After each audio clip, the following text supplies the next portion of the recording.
But yeah, we're gonna time travel over to Cody now. I'm sorry it took so long, Cody. I had a lot to say. Oh, it's all good. I don't have near as much as any of you guys. It's all good, man. I don't. Letting it flow. It's Beatlemania. Chill. It's the Beatles, you know. I mean, everybody's said so much about them, you know. There's not a whole lot to say. There's always anymore. But my album is the 9th album. It's the White Album. It's released in '68 November. So Sgt. Pepper baby, was between. This is after Sgt. Pepper, I believe. Yeah, so Sgt. Pepper was after Revolver. Yeah, it was in between our albums. Yeah, but yeah, this came out in it was recorded May through October '68, and this album is actually 93 minutes long. So it's pretty long compared to where we started with Kyle's. Yeah, it's a double LP. That's funny because you were saying they gradually got longer as they went. Yeah. Mine was only 34 minutes long. Mine's about the same or less than yours. Each song maxes out at 2.5 to 2:45. Yeah, so once they got into the psychedelics, man, I'm telling you, that's. But I gotta say, further. Well, you know, when this came out in '68 November, you know, people were loving the smell of napalm in the morning. Anyways, go ahead. But yeah, this album was pretty much #1 except in 2 spots. The Spanish albums chart, it was #2, and also at #2 in the Swedish Kvarstappen charts. That's what I'm guessing how you say it. I didn't even write it down. I knew exactly what you're talking about. How's it spelled? What is that? Kvarstappen? Kvalstappen, that's how it's spelled, but I imagine it's Stappen. Kvarstappen? They're obviously not that important if they ranked a Beatles album #2. Yeah, Kvarstappen says 2. But yeah, this album was pretty much, it was done like right after they got back from India. That's a bulk of the songs from the White Album were written in India by, McCartney and Lennon. Because they went to India February through April of '68. So, I mean, they started this album like literally a month after they got back. Yeah.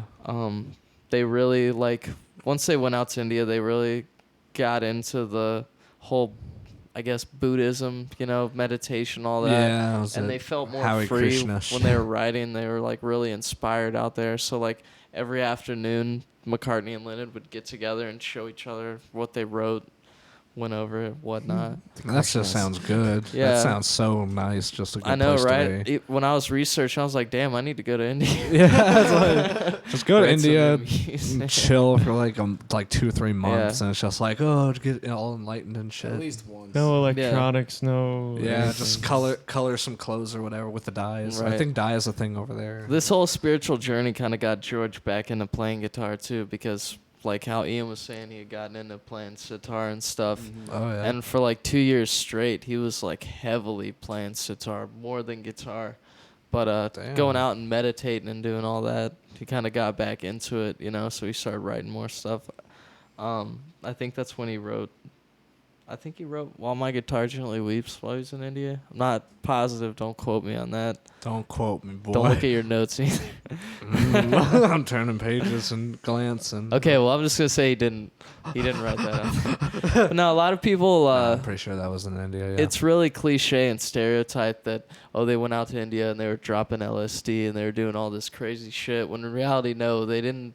The only drugs they took with them when they went to India was a bunch of marijuana. That's it. And that's not even drugs. All they took was some weed, but they weren't doing any psychedelics or anything. They were... So it's kind of more like a purifying, a mental break, a cultural, man. It was a spiritual awakening, pretty much. Get out of your own body for at a least bit. for Lennon and Harrison. Ringo Starr was the first one to leave. Oh yeah, he was I don't like he it didn't here. stay long at all. The complaining one, he is. Apparently, it's because of the food. He didn't want to go, and then Paul's also a prissy bitch, So he left. Paul. After.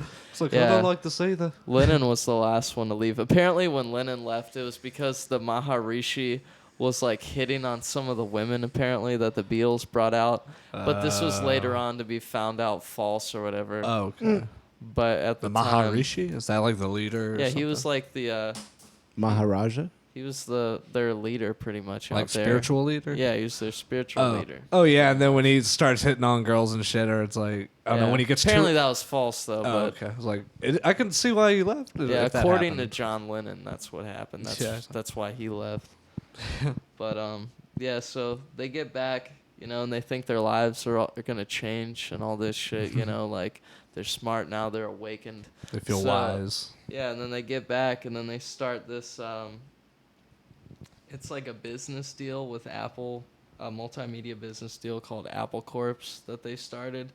And it ended up pretty much fucking them over. So like when they're in the studio recording the White Album, pretty much they're like having hardcore financial troubles and stuff. So they're battling all that. And like this whole album, there was all kinds of hostility. This is when Yoko Ono first came into the picture and was hanging around. You know, like there was a lot of creative differences within the band, especially Lennon and McCartney. Like they both at times left Abbey Road to go record their songs at different studios. Like they didn't even do it with different engineers, because like George Martin came in to this whole thing, you know, and then he left on holiday, and then I think John Lennon was kind of like going crazy because at the time, I don't know if a lot of people know this, but at this time, Yoko and John Lennon, they were hardcore heroin addicts. Ooh. So that was Wasn't also, he floating between Yoko and her sister at the same time? I don't know about all that. I don't really give a shit about who John Lennon was fucking. He was at the fucking time. all sorts of bitches. I mean,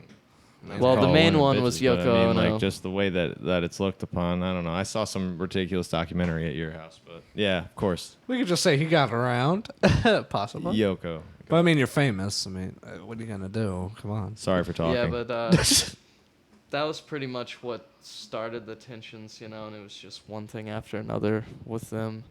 And like one song didn't even appear on the album by George Harrison. It was called Not Guilty, and they took it off after they tried recording it 102 takes. Oh my And they god. still didn't put it on, so I guess it just wasn't coming out. But like a lot of these songs on here, most of them are recorded live and then just overdubbed in the studio later on. Most of the time, the whole band they're not even on certain songs because it would just come down to the writer of the song and then finishing it out with overdubs and shit like that. It was kind of half-ass almost, which is, it doesn't make any sense because this is the first album where they used an 8-track. They used a 4-track pretty much. Yeah. Like they did like some singles and stuff on 8 tracks at other studios, but Abbey Road had finally gotten an 8-track out of their storage. It was like sitting around at like the storage for like years. Damn. But yeah, this is the first 8-track album they used. Right on. Yeah, you know, but everybody knows about the White Album. You know, it's got the juicy stuff with Helter Skelter and the Manson murders and all that crazy ass Charlie Manson. Yeah. Some good songs on here though. They kind of go back to their blues roots on this a little bit, you know, with some songs. You got Rocky Raccoon. Yeah. That's country as Well, fuck, I mean, though. this, like, a lot of these songs are more well-formed than their psychedelic shit, you know? A lot easier to follow. Then on Revolver. Yeah, but they even said, like, when they came back, like, everybody, like, all the Beatles loved Happiness is a Warm Gun. Yeah. Because, like, it brought them back to staying on time, you know, with shit. Yeah, boom. Not having that psychedelic freedom, I guess, you know? Just more structured. They felt like Yeah. it's a little more organized and comfortable. Yeah. Back in the USSR. But Well, yeah, that like, song in particular, that's that. You know, Ian was talking about their influence with the Beach Boys, and like I look at that as like they're kind of like tipping their hats in some way, like to them, but in a way, kind of making fun, playfully, with back in the USSR when they go into their they were inspired their a chorus. lot, a lot by Yeah. the Beach Boys, like Sgt. Pepper. Like the whole reason they made that is because of Pet Sounds, you know. I mean, Pet I Sounds, just yeah. when I hear that though, it's definitive. I think Surfing USA, which was stolen. I mean, you know, Beach Boys stole it, but Right. you listen to that and then Yeah, you from listen Chuck to the Berry. USSR, and it's like. It kind of it has some sounds that like they're taking the sound of the Beach Boys and implementing it with their own music. I thought that was clever. Yeah, I could be completely 100% fucking wrong, but I'm pretty sure I'm not. funny enough, like they might have inspired each other, but the fans, like back in the day, if you were either a Beatles guy or you were a Beach Boys guy, like it was like Crips Yeah. and Bloods almost. Yeah. It was just like, oh, you like the Beatles, huh? My stepdad, Loser. My It's like, stepdad what? was a Beach Boys guy. He hated the Beatles. Yeah, it's like I you mean, like those- it's like Pearl Jam and Nirvana. It's like most people, it's like you like one or the other, and I mean, those two albums did come out around the same time. Not getting off topic here, but I mean, those were competing albums. Mhm. I mean, literally right down to what they did within the albums themselves. Pet Sounds and Sgt. Pepper's, both highly competitive albums. I mean, they both try to push the bounds of what you can do in a studio, especially for that time. Yeah. Yeah. Both great studio work. I Yeah. mean, probably the best of the best for that time. Oh yeah. But yeah, after the White Album, like 2 months after, they pretty much were releasing the whole Yellow Submarine movie. By that time, they didn't give a shit about that movie, honestly. But they wanted 4 songs for the movie, so they threw 4 songs at them, threw those out on a record 2 months after the White Album. But after that is when Paul McCartney, he really wanted the band to get back to a live scenario, because they hadn't played a show in years. Like the last live thing they did was that it was like a live broadcast for All You Need Is Love. I mean, for a while there, they were actually trying to, within the studio, make songs that they couldn't play live. Exactly, yeah. Paul McCartney, I think he was, as much success as they had with all that, he wanted to get back to the old way they did things, So when he presented that to the band, they're like, you know what, yeah, this sounds awesome. We need to do that, No. Yeah. So they wanted to set out and do Let It Be as like this movie released with the album at the same time. Like they wanted these live recordings of these songs to be the first time people ever hear them or anything. And like they were excited about this shit, but as soon as they started, it was just one thing after another again. Just Yoko was bullshit. like heavily in the picture, always hanging around, and so was everybody else's wives, and they were fighting. I heard and, it was a bad time for them to be in the studio. it was a really bad time. Like no spouses actually- in the studio. yeah, they cited as that Let It Be movie. It was more of a breakup of a band rather than like a reforming of a band. Because like if Yeah. you see the clips from it, like you see the Beatles fighting, talking shit to each other, and like George Harrison storms off during one conversation. John Lennon talks about replacing him with like Eric Clapton and shit. They Like, were not happy. Holy yeah, they were fuck. fighting a lot. And like Paul McCartney, he was like trying to keep everybody happy and keep everybody energetic, but everybody else is just sitting there looking at him as like a controlling asshole, So that didn't really go over well. So like the movie totally like they kind of bailed on it halfway through, and then they did some live recordings, most notably the rooftop of them doing, I don't know, like Playing on the 4 rooftop. songs. Get back. Yeah, they That's did a big like one. they did quite a few It was songs. on the rooftop of Abbey Road. They also did. Yeah. I have a feeling. Yeah, one after 909, all that. George Harrison didn't want to do that. All wearing the giant course women's coats. Yeah, Women's fur giant coats. fluffy coats. One thing I saw that was cool too is George Harrison had written "All Things Must Pass" and he wanted it to be on "Let It Be," but they wouldn't let it. They wouldn't let it be. On Let It Be. Boom. But it's cool though because it's good that didn't appear on that album because that came around to be George Harrison's like breakout album, Yeah. like after the Beatles and stuff. Yeah. So, hey, he won at the end. Yeah. So that fuck y'all. Because when they were doing this whole like documentary thing, he got sick of this shit and he left. He was like, "I'm out of here," and that's when he started recording his "All Things Must Pass" with Phil Spector and all this shit. And like it's weird though, because "Let It Be" technically came out in 1970 after their last album that we're gonna get to. Yeah, the final album. Yeah, but in like a lot of people don't know is they recorded all that before Yeah. Abbey Road. So yeah, let it be. Is that the segue? Is Yeah, that the pretty official much. segue? Right on. Yeah. Yeah, because like Cody was just talking about, Let It Be. They were recording that, but it wasn't released yet. Next, they were going to work on my album that I chose, Abbey Road, and this was the last time that the Beatles would record together and be cool.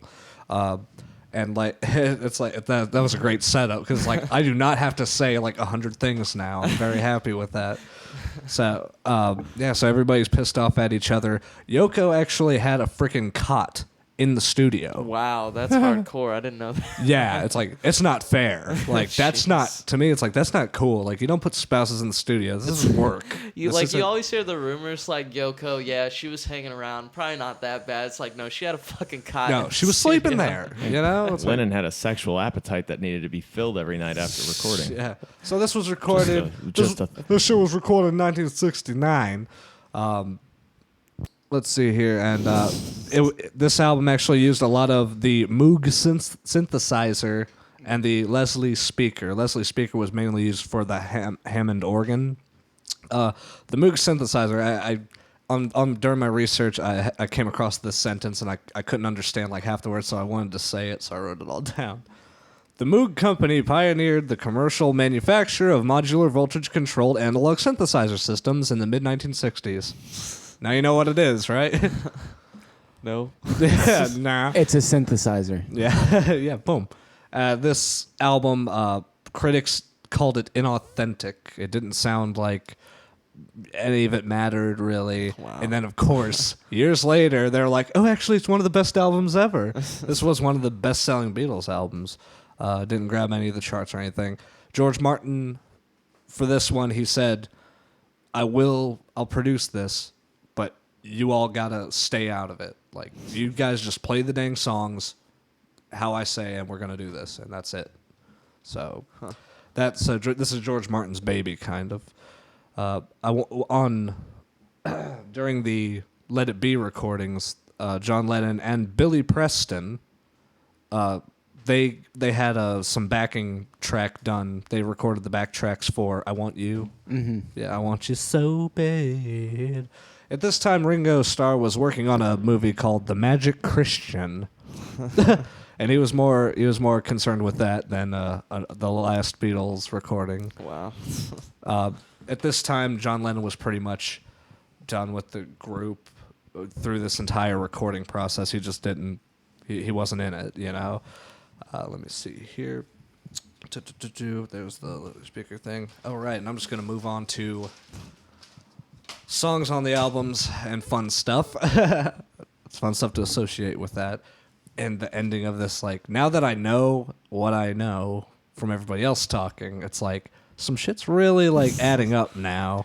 Good to be last. Yeah, I was about to say, one of these songs, I'm going to mention it. So, Especially all right, when you talk about one single artist. Yep, it's always easier. So, first song on the record is "Come Together." Was mostly written in one of John and Yoko's love-ins. Like their little like lay in the bed and the media is allowed into their room to sit and watch them. Ridiculous. Yeah, but it was written during one of those. The song "Something," written by George Harrison, is one of the greatest love songs ever written.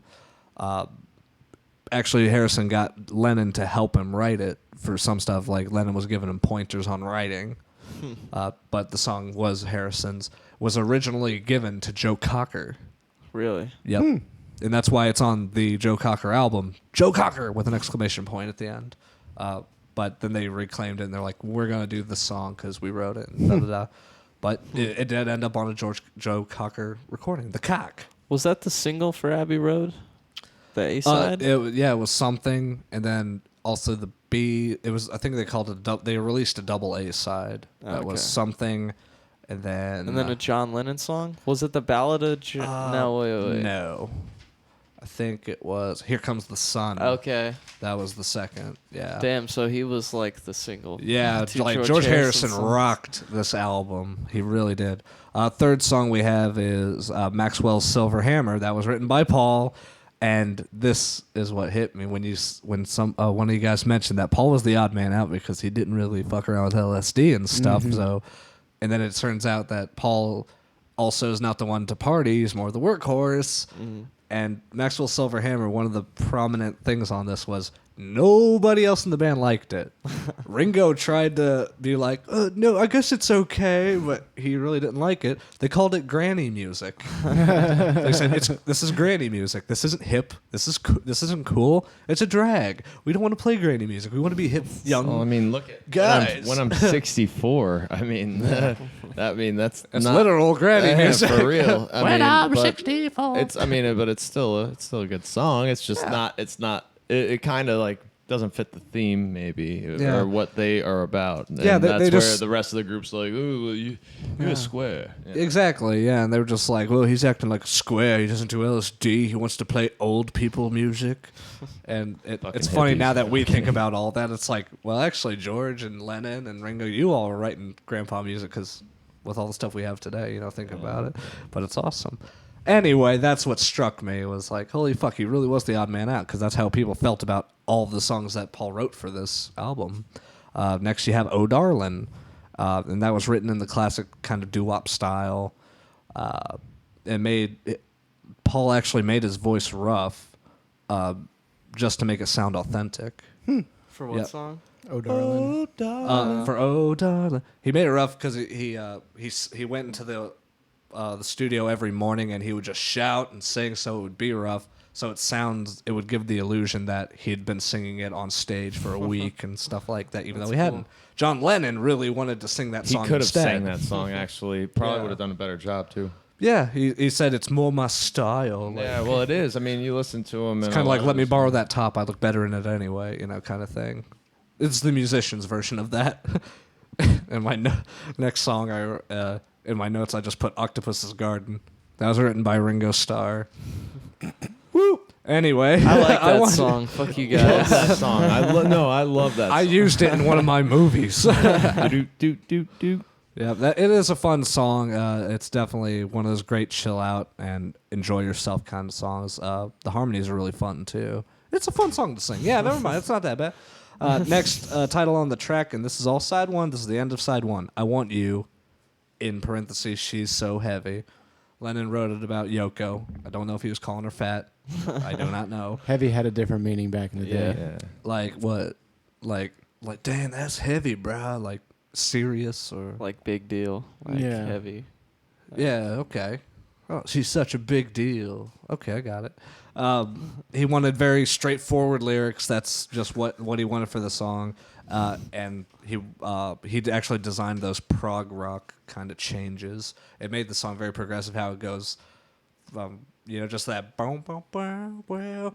The time signature Yeah. changes. Yeah, time signature changes, all that. It really just makes it its own piece, and that's one of my very favorite Beatles songs ever.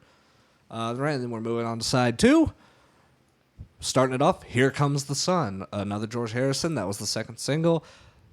Amazing song. I didn't even know about, I heard it on the radio when I was younger, and then when I started listening to the Beatles and I came across the song, I was like, holy shit. Yeah, he wrote that song when he was hanging out with Eric Clapton on his land. Yep, in the gardens. Oh, Yep, no, that's awesome, man. I thought. Yeah. But Lennon was not on this track due to a car accident. He was in a car accident it was right after the Let It Be recordings. Oh, wow. Yeah, he was in a car accident, so he wasn't on, all these tracks except 4. I did not get a list of those, sadly. Next song is Because the World is Round. Harmonies. Yeah, the harmonies. This is the coolest part. So, everybody sang on this except Ringo. They did not let Ringo in the room. You're going to fuck this up. Just stay out there. So what the guys did was, they were like, okay, they did 3-part harmonies all together, and then they did them again and again. This was 9-part harmonies for this song. Yeah, the tape janks we were talking about, yeah, it's like times 3 with 3 guys singing. I thought that was really, really cool. Everyone but Ringo, of course. Speaking Italian in that, if I'm not mistaken, right? Yeah. Yep. I guess maybe Ringo just didn't know Italian. They were like, "Fuck off, there's Italian in it now." Or they wrote in Italian, so I was like, "Ringo, we don't want Ringo to sing it. Let's write something in Italian so we can't." It was inspired by Yoko Ono actually playing the Moonlight Sonata on piano. Okay. And John Lennon was listening. He said, "Hey, baby, could you play that backwards? Yeah." Yeah, he has like the Austin Very Powers voice. shagadelic. Yeah, It's yeah. like fucking It's like Austin so Powers. John heavy. Lennon is Austin Powers. He has the Austin Powers voice. Well, he asked her to play it backwards. He asked her to play it backwards, and she totally did. And he started like writing because and started writing it, and that was I thought that was really cool.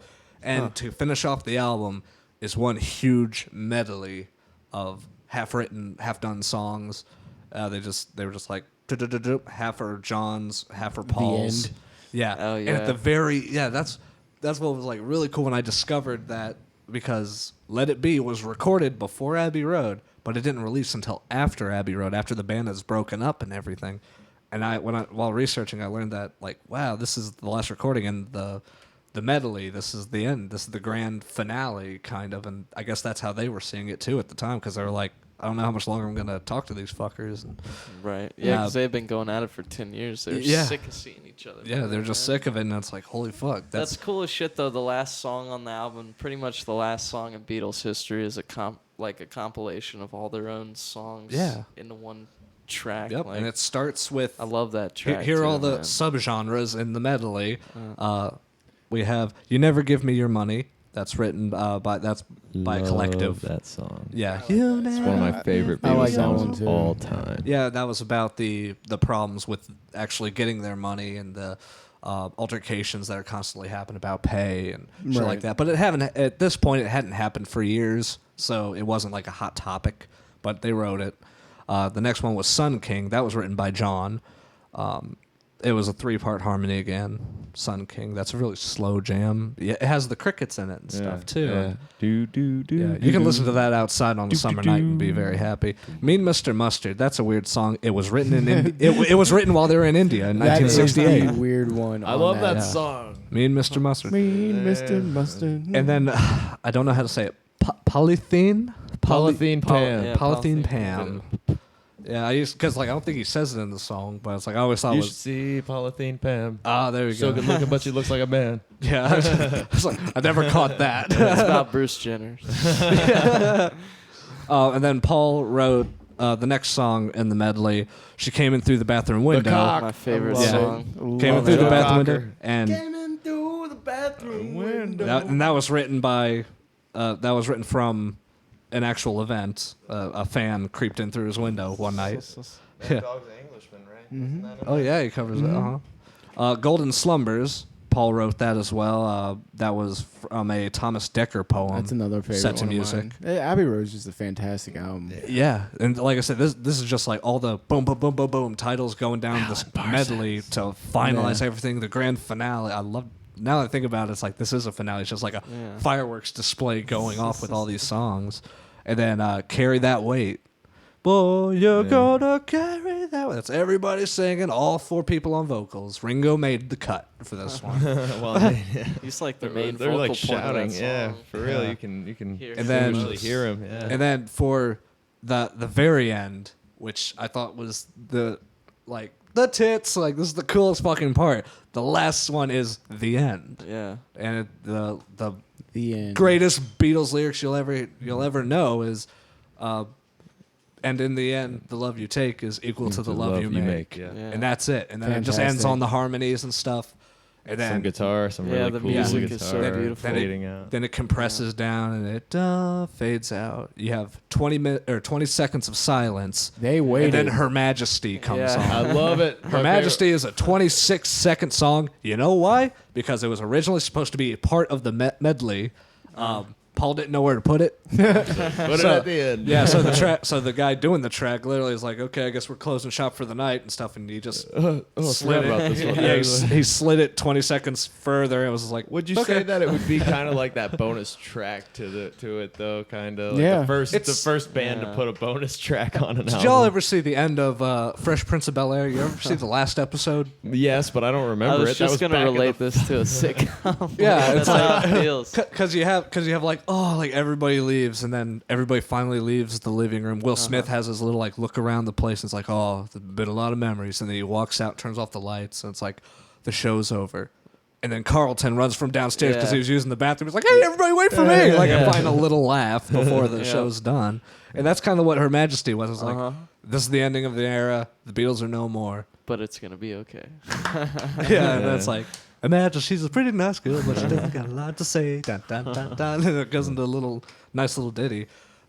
I did like before this. I just did not know this was the final time they would record. Yeah. And that's just learning that and then listening to it last night because I do that to get into the zone. I like to listen to the album before the casting and stuff. It just felt great. This has been one of my favorite albums for a long time because you can just sit there and pop it on and listen to it. It was done by the same people who did Dark Side of the Moon that we talked about. Yeah, I said Alan Parsons or like in a whisper. Yeah, Alan Parsons, and it's He worked with them, and yeah, he's a genius, and I feel like he was definitely the right one to do, especially side B. the cover especially art. side The cover art itself, it's a staple in Earth culture. You got the Earth Earth culture? Everybody knows about it. Everybody culture. sings Get it. down to the culture? core. Yeah. culture. You know, Screw pop apples. culture. This is Earth culture. Yeah. It's Earth culture because it has the 4 bandmates walking across Abbey Road, the zebra crossing. 4 here. elements. Yeah, you know, and air, Paul's water, not wearing fire. shoes. Paul's not wearing Dirt. shoes in it, so that means he was dead. And that's not really Paul. That's Billy Are we getting into the Shears. conspiracy? Yes. Okay. Is he dead? Immediately. Is he dead? That's Billy Shears, man. That ain't He's Paul. not dead. I saw him. You saw Billy Live. Shears. Yeah.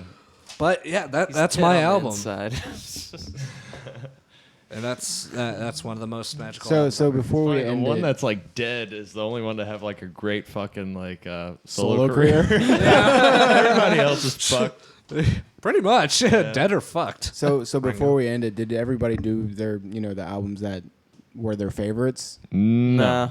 No. I mean within the Beatles aspect. I did a shit. record. No, actually, Cody still has My Abbey Road, and I want it back. And I don't want some bunk ass copy either. I want my fucking My Abbey Road. Yeah, you'll get what you get. Yeah, fucking asshole. But no, I'm a big Abbey Road guy. I like Sgt. Pepper a lot.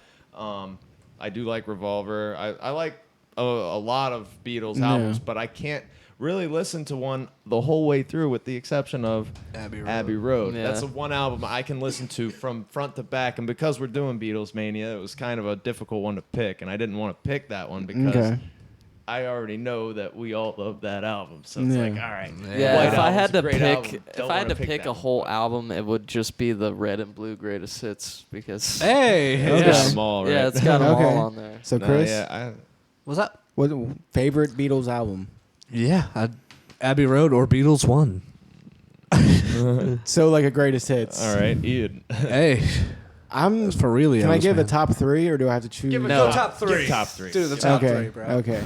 So Because I can't really pick 3 being the one worst. Yeah. altogether. I We're can counting listen to down. this record though the whole way through, and then like flip it back over and listen to it again in a the drunken two stupor. the two that I can listen to all the way through, Revolver and Abbey Road, of course.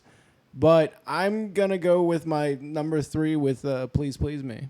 Please, please me. Yes. It's one of the earlier ones. Yeah, that is very early. It's like one of the find first that ones. one. Let me know where you got it. Shit.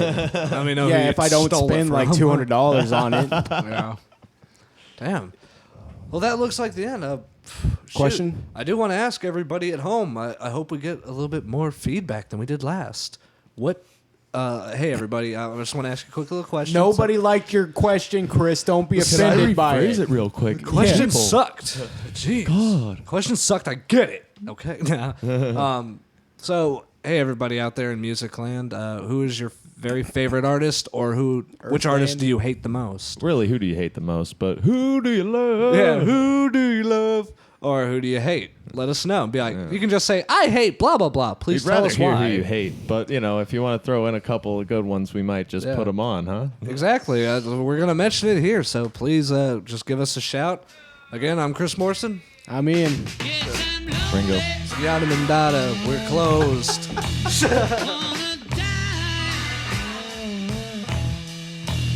Yes, I'm lonely. Wanna die. If I ain't dead already. Woo. Girl, you know the reason why.